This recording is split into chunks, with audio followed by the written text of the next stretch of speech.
Sendo que a imagem de Isaías é exato oposto. Não é que Deus não tem momentos que ele sobe no cavalo de batalha e arrasa, não.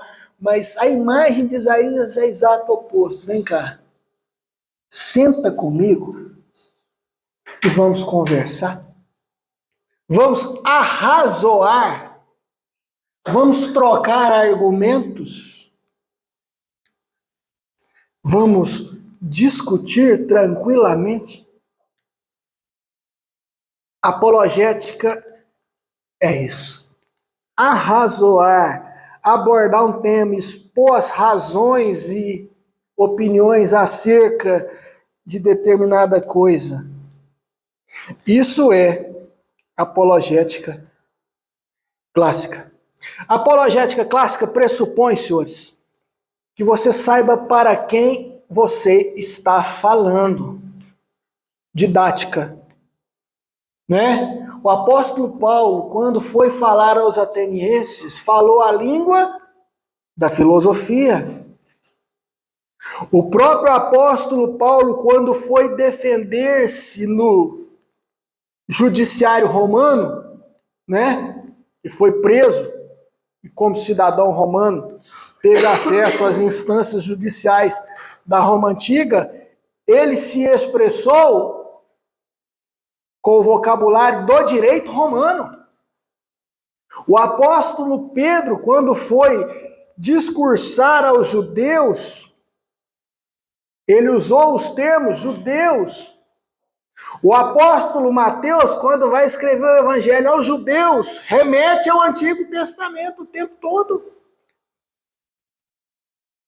Arrazoar, trocar argumentos pressupõe saber com quem você está falando.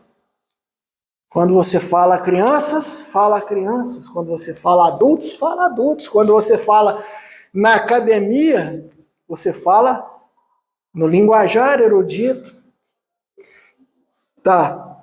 Mas há alguns aspectos da apologética que vão demandar de nós conhecimento aprofundado. O primeiro aspecto da apologética é o aspecto racional. É trocar argumentos acerca do conhecimento racional. E aqui eu trouxe, aqui tá ruim. Peraí. Aqui eu trouxe um quadro de um pintor renascentista chamado Rafael, que é a Academia de Atenas. Vocês conhecem? Já viram? É a Academia de Atenas, era o centro da filosofia grega. Ao centro desse quadro nós temos Platão e Aristóteles. Como é que eu sei que esse é Platão? Como é que eu sei que esse é Aristóteles? Platão era um idealista que apontava para cima. Como o mundo deve ser? Como seria bom se o mundo fosse?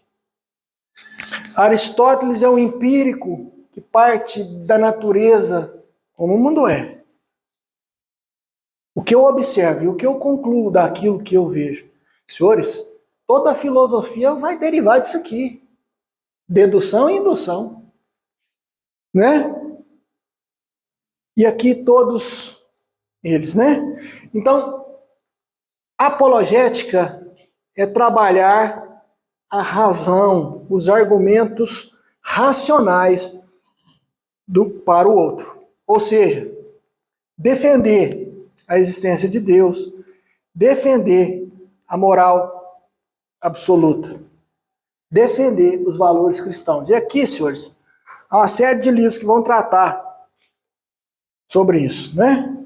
As questões da atualidade. Esse aqui nós demos na escola dominical, Contra a Cultura, vai tratar de temas também atuais. Quem quiser ler, tá aí. Isso, então não precisa... É bom ler também, né? Então, defender os argumentos racionais sobre aquilo que nós acreditamos. Por que, Paulinho, é importante isso? Porque o ser humano é racional. São poucos seres que Deus criou que são racionais, não é verdade? A racionalidade é uma exceção na natureza. Somos nós e os anjos. Além desses, não há criatura racional. É um atributo que Deus comunicou a nós. Deus também é um ser racional. Então é alguma coisa que estava em Deus e que Ele comunicou a nós. Faz parte da imagem de Deus em nós sermos racionais. Senhores, a Igreja Presbiteriana do Brasil é uma igreja racional. Nós temos um culto racional e nós primamos por alguma coisa que nós chamamos de teologia, ou seja, logos do Theos, o conhecimento de Deus, ou seja, o máximo possível que nós conseguirmos compreender racionalmente as verdades bíblicas e a história bíblica e quem Deus é, nós queremos e lutamos e ansiamos por isso. E não trocamos por qualquer oferta. Essa é uma característica primordial da igreja presbiteriana, o amor à Bíblia, ao estudo da Bíblia, ao conhecimento da Bíblia e do Deus da Bíblia. Agora entenda uma coisa. A razão tem limites e a igreja reconhece isso, e o cristianismo conhece e reconhece isso. A razão tem limites. Eclesiastes 3:11. Quem escreveu Eclesiastes, senhores? Salomão era burro? Ele é famoso por ser sábio. O mais sábio. Olha o que Eclesiastes 3:11 nos diz. Lê lá. Tudo fez Deus formoso no seu devido tempo. Também pôs a eternidade no coração do homem, sem que este possa descobrir as obras que Deus fez desde o princípio até o fim. Sem que este possa descobrir as obras que Deus fez. Nós sabemos o que Deus fez, grande parte do que Deus fez, porque Ele se revelou a nós.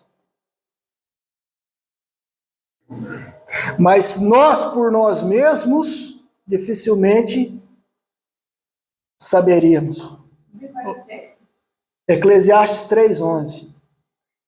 De forma que nós, o nosso conhecimento, a nossa possibilidade de conhecer Deus e as obras dele tem limites. Eu vou ler dois homens muito inteligentes, duas frases que eles escreveram. O primeiro desses homens inteligentes chama... agora vou gastar meu francês. É Blaise Pascal. Pascal. Não devia ter falado o primeiro nome, né? Porque eu não sei nada de francês. Mas Pascal, que é um filósofo cristão muito inteligente, ele diz o seguinte, que o coração tem razões que a própria razão desconhece. Ou seja, nós não somos só razão. Há outras coisas dentro de nós que vão além da razão. Outro homem muito inteligente, Alistair McGrath, escreveu o livro. Ele diz o seguinte: é muito importante asseverar, afirmar a racionalidade da fé, sem restringi-la ao que a razão pode provar, presta atenção nessa palavra, ao que a razão pode provar com certeza. Escuta aqui. As grandes questões da vida vão muito além do que a razão humana pode demonstrar, provar cabalmente, provar filosoficamente, sem sombras de dúvidas. Ou seja, as grandes questões da vida estão muito além desse tipo de prova. Nós sabemos disso. Quando nós somos ensinados a evangelizar, nós sabemos que a conversão é pela fé. Não é pela prova racional que você convence alguém a chegar a Deus. Não há uma escada humana que leve a Deus. Pelo contrário, é Deus quem vem a nós e é Deus quem nos converte. É Deus quem tira o coração de pedra e coloca o coração de carne. Tá. Eu quero fazer agora com vocês uma separação entre provas, no sentido mais estrito, científico e filosófico, e evidências. Há um filósofo judeu, acho que ele morreu há pouco tempo, maravilhoso, ele chama Isaiah Berlin. Ele diz o seguinte: as nossas convicções, ou seja, o nosso entendimento, ele vem de 3 categorias. Ele passa por 3 tipos, olha só. O que eu sei, o que eu entendo, o que eu compreendi, 3 tipos. Primeiro tipo, a convicção que pode ser verificada pela observação empírica. Aristóteles. Eu olho a natureza, eu vejo, aquilo está sempre ali se repetindo, então eu sei que é. Eu queria demonstrar a gravidade, preciso? Alguém desconhece? Alguém duvida? Tá. Então nós temos aí a gravidade, nós temos a fórmula da água e H2O. É um conhecimento empírico.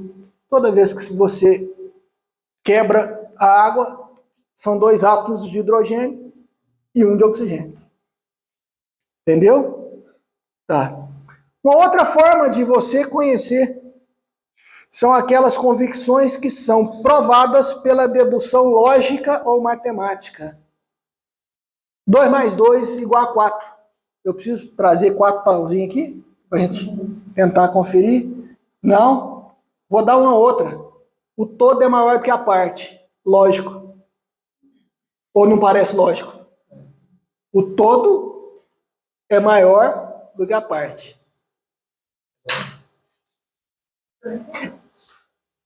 Mas percebe o tipo de conhecimento que essas coisas nos fornecem?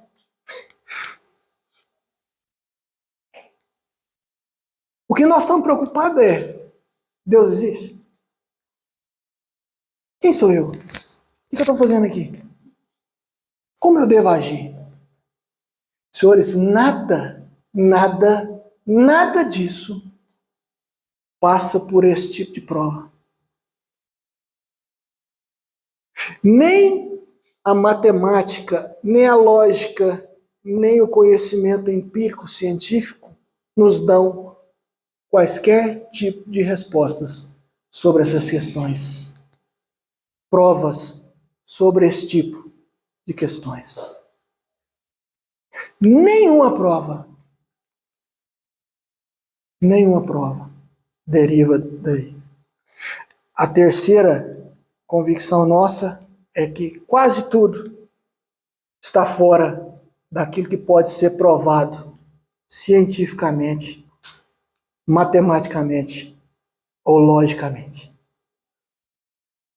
Mas não é porque não tem prova que não tem evidências, indícios, apontamentos para a coisa. Prova é irrefutável.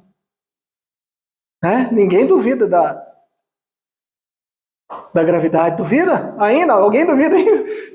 Alguém duvida que o todo é maior que a parte? Não. É irrefutável. Agora, as evidências apontam, indicam, mas não provam. E o cristianismo vai trabalhar, então, nas evidências, senhores. Deixa eu garantir um negócio para vocês. Assim, se tem alguma coisa que eu faço nesse mundo, Gisele sabe, meu pai sabe, minha mãe sabe, Priscila sabe, Rodrigo sabe, essa linha toda é minha, viu? É ler, senhores. Botou uma linha ali, ó. Tem a Gabizinha ali. Uma linha desgarrada. Desfiou, né? Mas assim, se tem um negócio que eu faço é ler. Deixa eu falar um negócio para vocês do mais profundo do meu coração. Não existe nada igual o o cristianismo para explicar o mundo. Nada chega perto. A questão é que nós somos presbiterianos e conhecemos a visão de mundo cristã a fundo. Nós trabalhamos assim, todos os paradoxos, né? As dificuldades lógicas que o cristianismo tem, nós conhecemos. Mas nós não conhecemos as dificuldades lógicas, os paradoxos, as burrices das outras visões de mundo. E aí pode nos dar, às vezes, a sensação, será que lá aquela forma de ver o mundo não é melhor, não é mais razoável? Nada disso. Nós vamos tentar mostrar isso ao longo desse curso. E as evidências, os indícios estão ao nosso favor.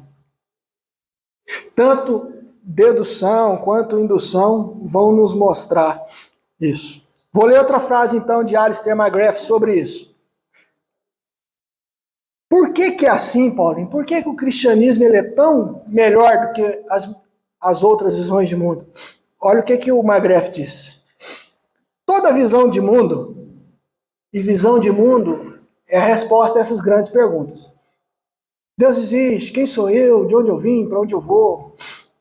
Tá bom? Tá. Toda visão de mundo repousa sobre alguns pressupostos. Pressuposto é alguma coisa que você não prova, você pressupõe. Se esses pressupostos forem criações humanas, carentes de mandato e autorização divinas, ou seja, forem descoladas do autor que criou as coisas, não corresponderão às estruturas do universo, que é uma criação divina. Ou seja, o que Deus diz sobre o mundo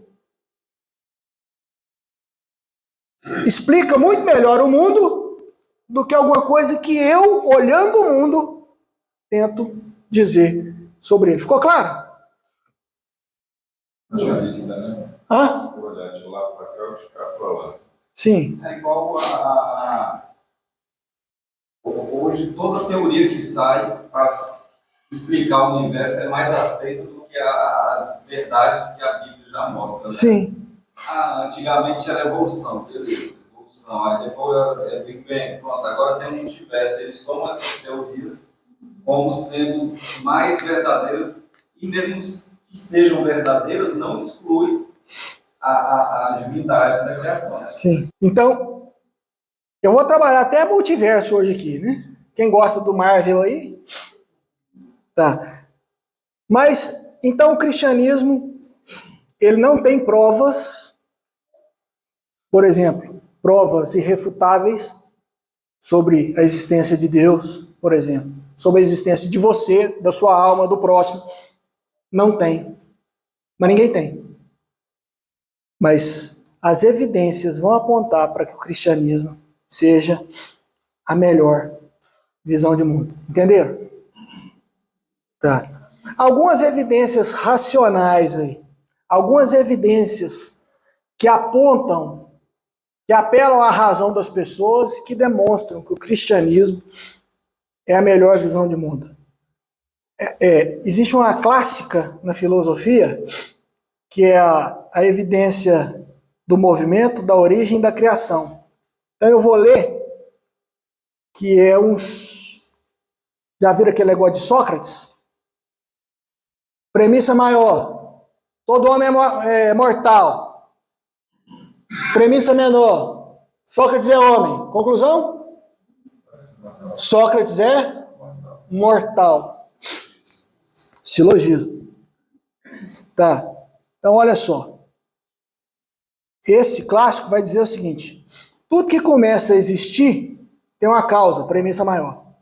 Para pensar aí. Tudo que começa a existir tem uma causa. Olhando a natureza. Podemos? Porque a premissa já não é certa, é errada. Mas está boa? Tudo que começa a existir na natureza tem uma causa. O universo começou a existir. Premissa menor. Conclusão? O universo tem uma causa. Na física, transpõe esse argumento para a física. Física mecânica, básica. Tudo que se move é movido. Podemos concordar? Essa carteira está parada. Está parada? Estava. Eu movi. Tudo que se move é movido. O universo se move. Alguém moveu o universo. É o motor inicial. Está em Aristóteles. Para dizer o seguinte, senhores.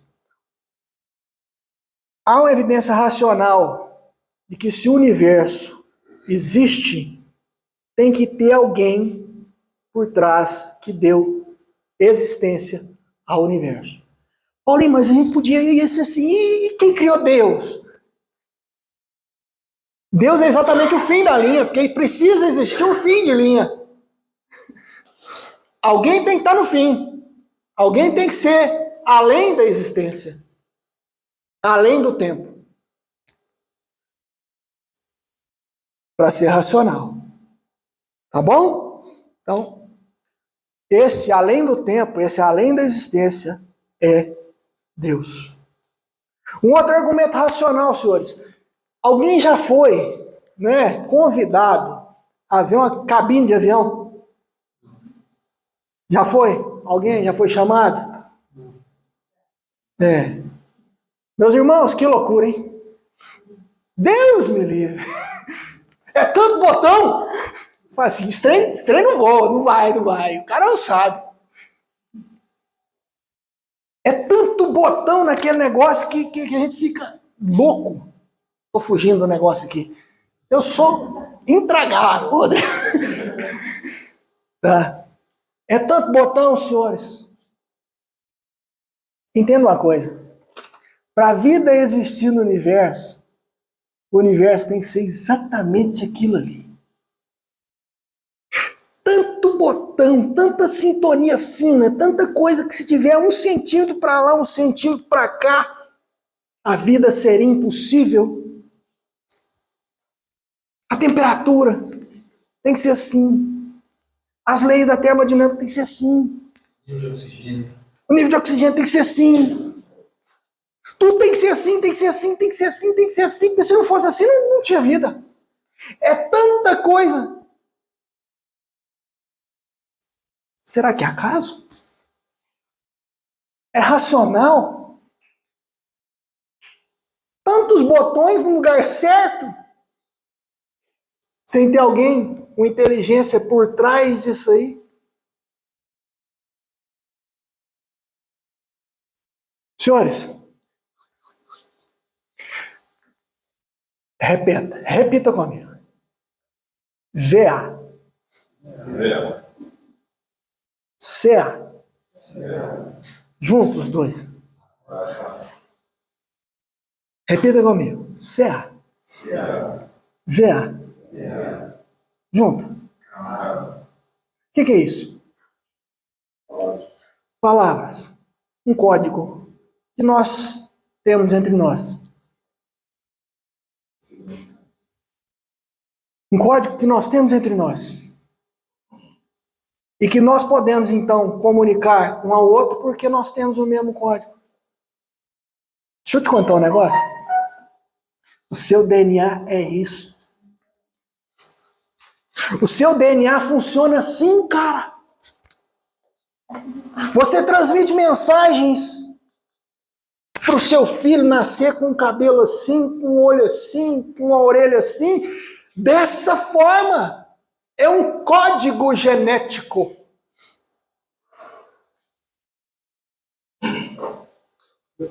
Isso não é evidência de Deus? Seria o primeiro código do universo que não tem alguém que codificou. E apesar disso, Com essas características passadas, nenhuma digital e algumas características não se repetem em mim. Sem contar que não existe informação sem um programador. A informação não pode ser criada porque ela tem que ter um emissor e um receptor, então é algo que tem que ser feito com estrutura lógica, só pode ser feito atualmente inteligente. Tem que ser, né? Isso é uma evidência, né? Sim, muito forte. Sim. E além da evidência também tem a anti-evidência, por exemplo. A gente está estudando ontem na teoria do design inteligente que tem uma série de bactérias chamada magnetostatica. É uma bactéria que ela se move com o campo magnético. Muitos animais, pássaros, por exemplo, que fazem migração do hemisfério sul-norte, eles se guiam só pelo campo magnético, pelo elemento do campo magnético que trafega sobre a Terra. E aí a gente está estudando que se fosse feito aleatoriamente a bactéria, pegasse aquela magnetisca e formasse tudo, criasse uma dentro dela, o ferro ele é tóxico. A qualquer nível biológico ele é tóxico. Ele gera radicais livres. Radicais livres podem acabar com qualquer estrutura, inclusive causar o próprio câncer. Né? Radicais livres não é algo bom. Então, como que algo que vai servir para alguma coisa, que é o ímã, que é o ferro, tem que ter algo protegido. Ele é uma parte protegida. Então, além de você ter usado aqui, você tem uma anti-evidência. É o que o pessoal chama de complexidade irredutível. Sim. Então, por exemplo, o olho para ele funcionar precisa não só de uma coisa, ele precisa de uma série de coisas. Se faltar uma delas, não funciona. Sim. Então é algo que é irredutível, uma ratoeira. Você tem o arame, você tem a tábua, você tem a presa. Se faltar um, não é ratoeira. Sim. Então, ou ela é, ou ela não é. Há uma série de evidências, né? O que ele está falando aí é da complexidade. Porque a teoria da evolução vai dizer que, assim, as coisas foram evoluindo do mais simples ao mais complexo. Que conversa, rapaz! Que conversa! Nancy Pearce, que é uma autora, ela vai dizer assim, tem mais tecnologia no rabo do ameba do que no navio. O homem consegue fazer um navio, mas vai fazer o rabo do ameba. Não faz. Não faz. Conversa é essa que nós estamos do simples para o... Não, nada. São evidências, senhores. Evidências racionais. E esse tipo de evidência é parte da apologética. Nós vamos trabalhar isso aí. E esse tipo de evidência, agora entenda uma coisa. Esse tipo de evidência, ele apela a um tipo de homem que é da minha geração para trás. Eu estou na geração do meio. Que é o homem mais científico, o homem mais racional, é o que nós chamamos, e vamos estudar aí, o homem moderno. Né? É aquele homem que só acredita vendo, não precisa de provas, gosta de saber, tal, quer ir a fundo, tal. Mais razão. Não é bem o nosso mundo de hoje, viu, senhores?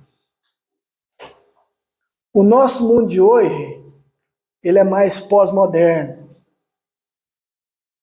Ele não quer saber muito de razões lógicas, me dá o argumento lógico. Ele está mais interessado assim, funciona? Muda? É bonito? Dá certo no dia a dia? Quer ver?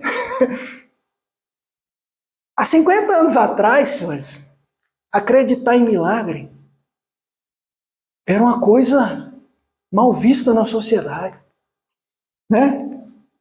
Tirando nas igrejas, né? Tirando os cristãos, mas acreditar em milagre, não, que isso? É um ignorante.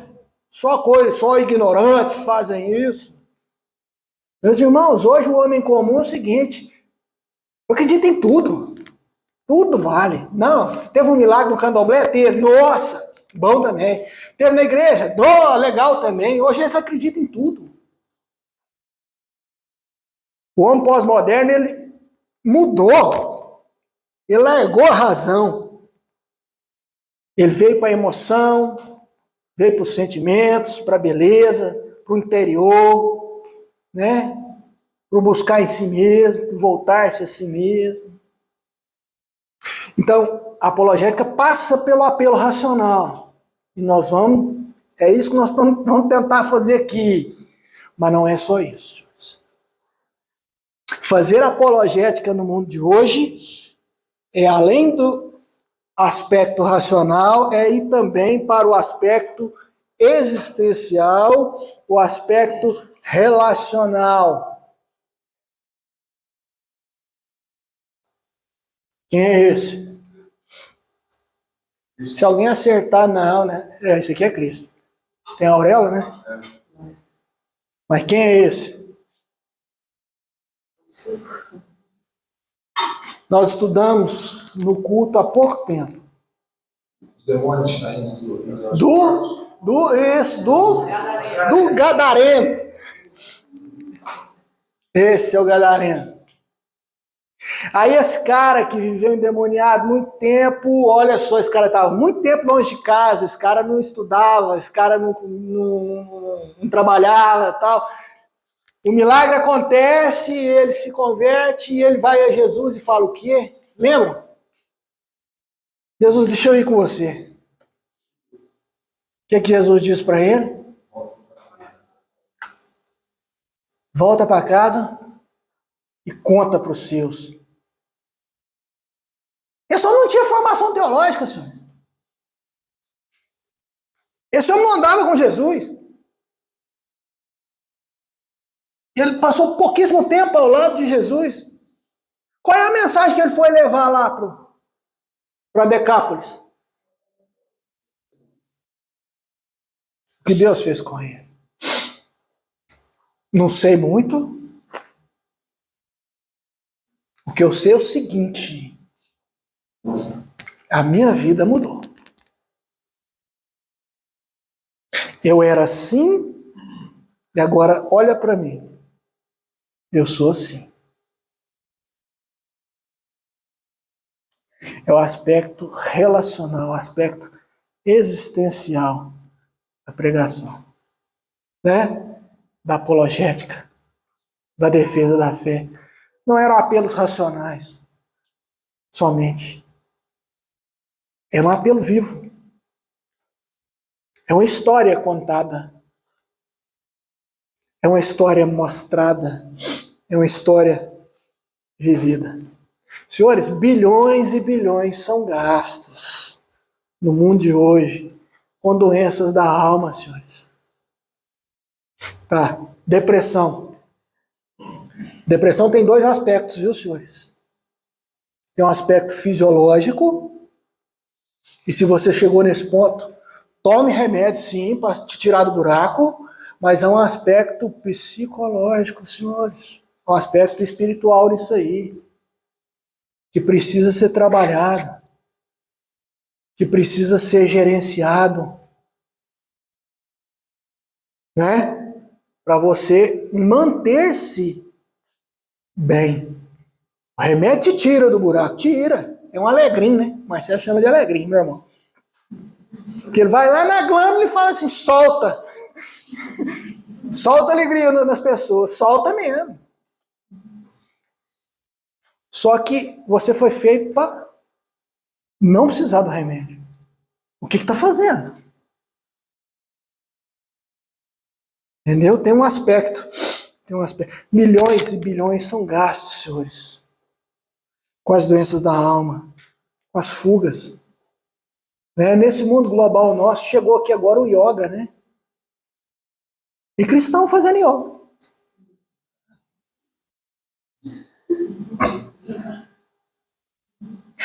Entenda uma coisa, toda religião oriental é uma religião que tem por base o seguinte: o mundo não presta, escapa daqui. Tanto o budismo quanto o hinduísmo, eles partem do princípio que tudo é dor. E a solução é escapar da dor. Aniquilar a dor. É o nirvana budista. O fim da dor. A aniquilação da dor. Religiões fruto de civilizações em decadência. Esse é o sentido daquelas religiões. E o yoga é isso. Respira e concentra. Tá? Passa momentos fora de si. escapa. Nós fomos chamados para estar aqui. A nossa meditação é diferente. A nossa meditação é eu e Deus, conhecendo Deus, conversando com Deus. Não fugindo do mundo, não escapando do mundo, não vendo no mundo só um lado ruim. Mas o mundo é o nosso lugar de habitação, é onde nós estamos e devemos agir. Mas por não encarar, né? Não enfrentar, né? Sim, sim. Então, esse aspecto aí existencial, algumas evidências que nós podemos usar para fazer apologética, para fazer a defesa da fé. Romanos 2:1. Portanto, és indesculpável, ó homem, quando julgas quem quer que sejas, porque no que julgas a outro, a ti mesmo te condenas, pois praticas as próprias coisas que condenas. Todo homem tem dentro de si, senhores, um desejo de justiça, um desejo de moral, se não para os outros, para si mesmo. E aí que Paulo chega em Romanos e fala assim: ei, se você não quer que te roubem, você é indesculpável quando você rouba, porque você sabe que o outro é igual a você. Se você não quer morrer, você é indesculpável quando você mata. Né? Ninguém vai chegar diante de Deus e falar assim: eu não tinha as tábuas dos 10 mandamentos. Não interessa, amigo. Você não queria morrer, você sabe que não podia matar. Você não queria ser roubado, porque roubou. Tá certo? Todo homem tem dentro de si esse desejo de justiça, esse senso. Agora entenda uma coisa: se a gente senta para discutir o que é certo e errado, em última instância é porque tem que existir um certo e errado. Porque senão é uma conversa de doido. Só faz sentido discutirmos moral se existe uma moral absoluta. Porque senão, por exemplo, a sociedade lá mata a criança. Infanticídio é normal. Nasceu, não gostou, mata. É coisa daquela sociedade. Então não tem discussão. Se é moral alguma coisa de cada sociedade, por que nós vamos discutir? Nós não temos um parâmetro para dizer o que é melhor, o que é pior. Tudo que nós dissermos é só uma questão de opinião. Relativo. Para que nós discutamos a sério moral, é preciso que exista uma moral absoluta. E que nós caminhemos rumo a ela. Senão, qualquer discussão é conversa de doido. É uma evidência do cristianismo, né? Da moral absoluta. Outra evidência: todo mundo tem dentro de si, senhores, um senso de divindade.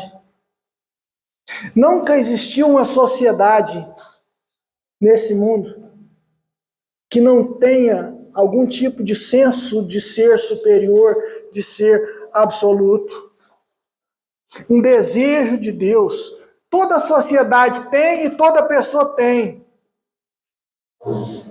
Agostinho de Hipona, que assim, é um dos maiores filósofos que já viveram, e o calvinismo deve muito a Agostinho de Hipona, ele tem uma frase muito bonita que é o seguinte: olha, no livro dele de autobiografia intelectual, chama Confissões, ele fala o seguinte: olha, fizeste-nos, Senhor, para ti, e o nosso coração anda inquieto enquanto não descansar em ti. Todo mundo tem isso. Todo mundo tem aquela angústia, aquele desejo de se relacionar com Deus. Acontece que para se relacionar com o Deus verdadeiro, você tem que obedecer Ele. Aí a turma não quer. Aí a turma começa a criar, então, deuses segundo o próprio desejo, segundo o próprio coração. Mas todo mundo tem, senhores, esse desejo. E apelar para isso é parte da apologética. Apelar para esse senso de divindade tá? Em todo mundo. E não é só justiça, moral, Deus, é beleza, é ordem, é eternidade. Eclesiastes, nós lemos Eclesiastes 3:11, né? Deus colocou no coração do homem a eternidade. E isso aqui é muito pouco, todo mundo sabe disso. 80, 100 anos é muito pouco. É muito pouco. Nós queremos mais. Todo mundo quer mais. Então são essas evidências. Senhores, apologética, como fazer? Didática, falar com as pessoas certas, apelar à razão das pessoas e apelar também ao senso de existência das pessoas, às angústias existenciais das pessoas. Tá. Me permitam, então, oferecer aos senhores algumas dicas. Alguns eu tenho, outros eu não tenho, mas algumas dicas de literatura aí. E eu falei que ia fazer isso. Apologética cristã. Eu não tenho aqui, não tenho para emprestar, mas vale a pena ter. C.S. Lewis, Cristianismo Puro e Simples. Maravilhoso esse livro. Tudo está no material lá. No material lá tem a relação, viu, senhores? Um outro que eu quero indicar, quem gosta mais de apologética filosófica, né? Francis Schaeffer, A Morte da Razão, O Deus que se Revela, livros maravilhosos. Tá?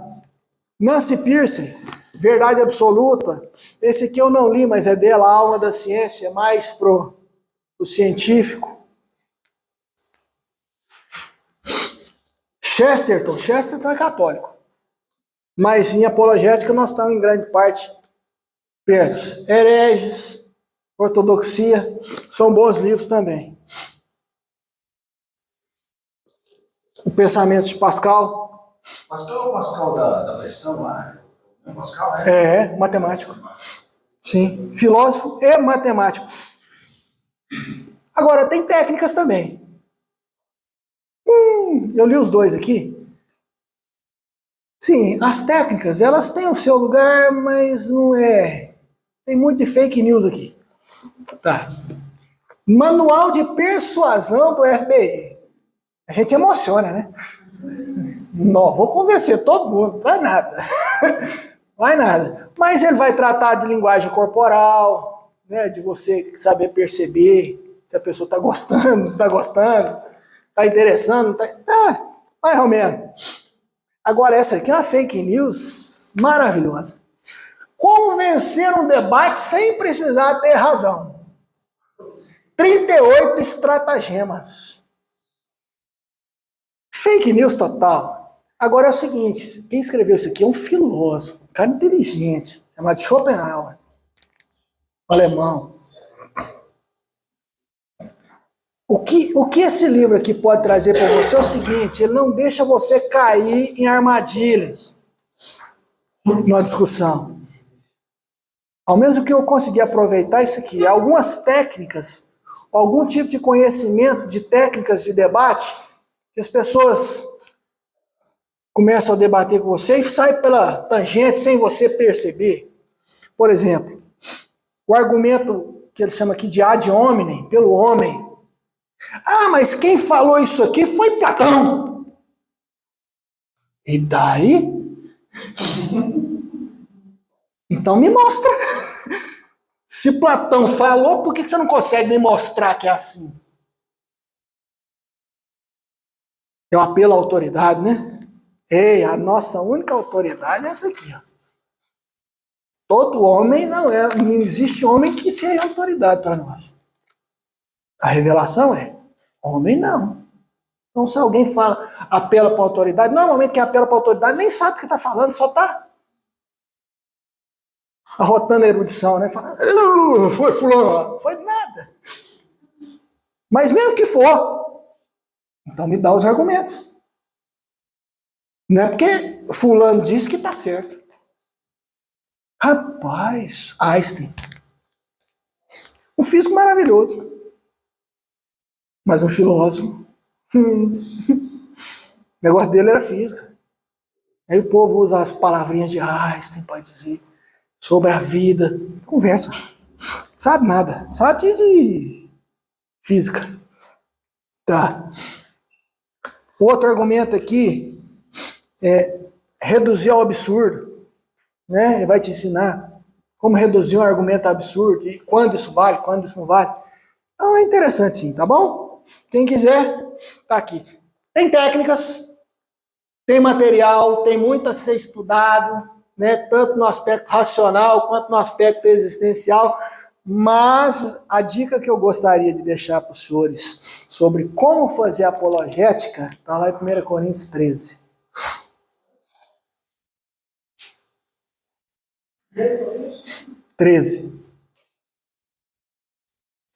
Porque o contexto de 1 Coríntios 13 é o seguinte: Paulo está mandando uma carta para uma igreja muito problemática. Tinha problemas de alguém que dormia com a madrasta. Tinha gente entrando na justiça contra a gente. Tinha gente escandalizando os outros, comendo coisas sacrificadas a ídolos ou não comendo. E aquele escândalo. Tinha problemas na distribuição das tarefas, dos dons, as pessoas usando os dons de forma errada. Tinha problema em relação a cabelo de mulher, usa, não usa. Tinha todo tipo de problema naquela igreja. E Paulo vai colocando tudo em ordem, né? Até o capítulo 12 ele vai colocando tudo em ordem. Quanto a isso faz isso, quanto aquilo faz aquilo, quanto aquilo faz aquilo. Aí ele chega e fala assim: senhores, deixa eu dar uma dica para vocês.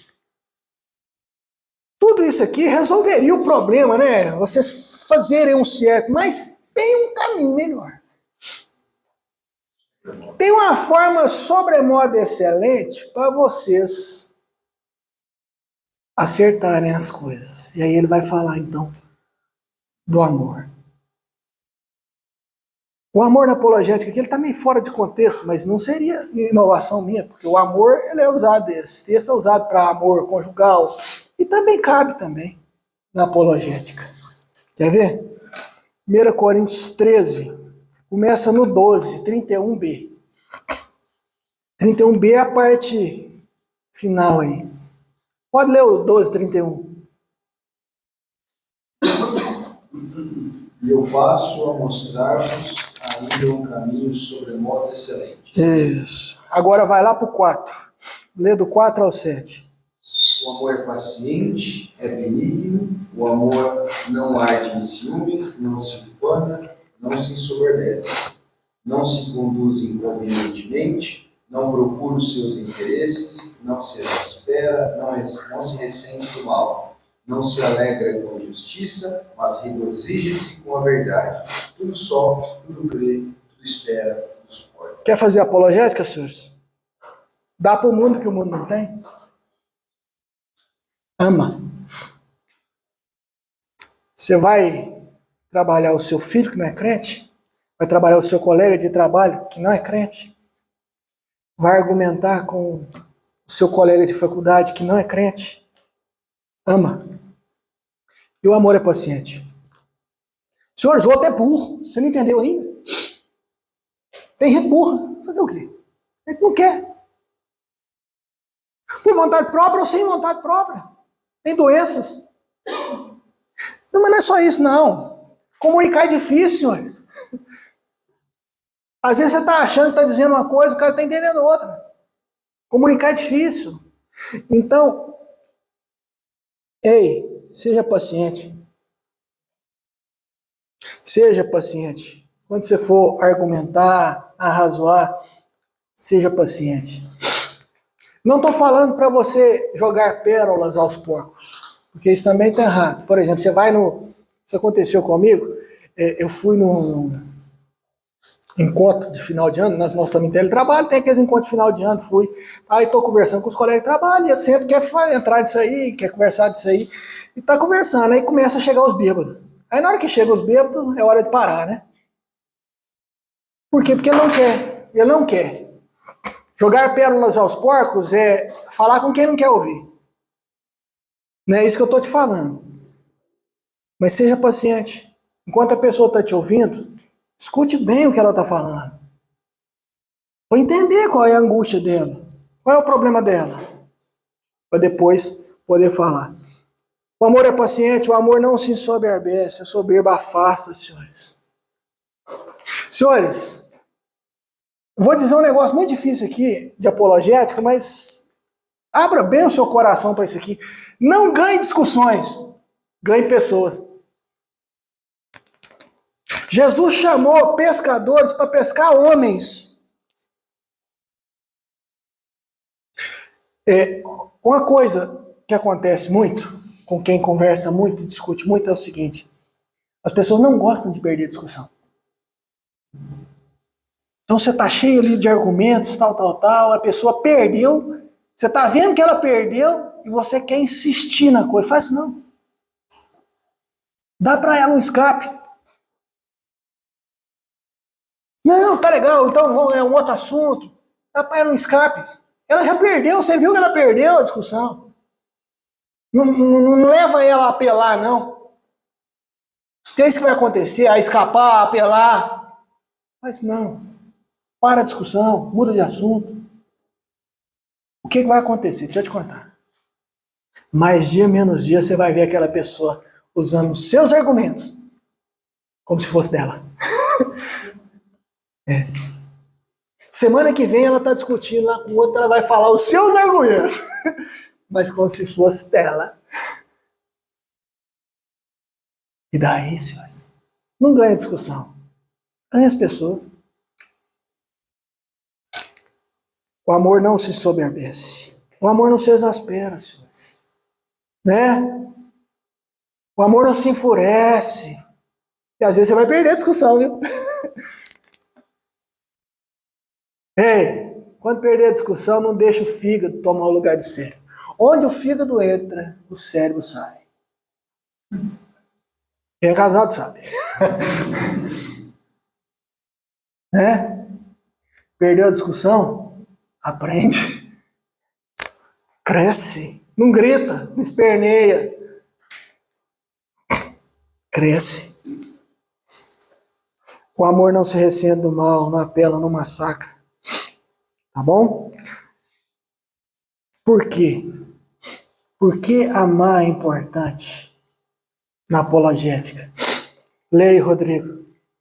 1 Coríntios 13, de 1 a 3. Ainda que eu fale as línguas dos homens e dos anjos, se não tiver amor, serei como bronze que soa ou como símbolo que retire.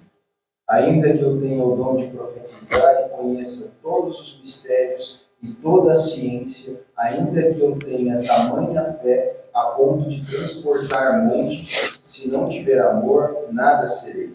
E ainda que eu distribua todos os meus bens entre os pobres, e ainda que eu entregue o meu próprio corpo para ser queimado, se não tiver amor, nada disso me aproveitará. Entenderam? Você pode ter toda a ciência, todas as línguas, todo o conhecimento. Você pode ter a melhor história de vida, queimar o próprio corpo, dar todos os seus bens. Se não tiver amor, não aproveita. Não aproveita você, não aproveita o outro. Leu 8. O amor jamais acaba, mas havendo profecias, desaparecerão. Havendo línguas, cessarão. Havendo ciência, passará. A ciência vai passar, senhores. O amor não. O amor é eterno, o amor fica. Conclusão. Aí, ó. Eu sempre faço isso. Lá era Corinto. As ruínas de Corinto. 1 Coríntios 13. Defender a fé, fazer apologética requer preparo, estudo, dedicação. Tanto para contar histórias, para apelar, né, à beleza, ao senso de beleza, ao senso de justiça, ao senso de eternidade, quanto para argumentar racionalmente, é preciso, senhores, preparo, estudo e dedicação. O cristianismo, no entanto, né, o cristianismo, por se originar no autor do mundo e no autor do homem, ele é plenamente defensável. Pode ficar tranquilo, se você estudar, você vai ter os argumentos. Vai passar vergonha em lugar nenhum, lá na UNB, os doutores de filosofia, onde for, tanto do ponto de vista racional, como do ponto de vista existencial. Agora, como arrazoar? Como trocar argumentos? Conhecimento, sim. Didática, sim. Mas também, senhores, amor. Que Deus nos capacite.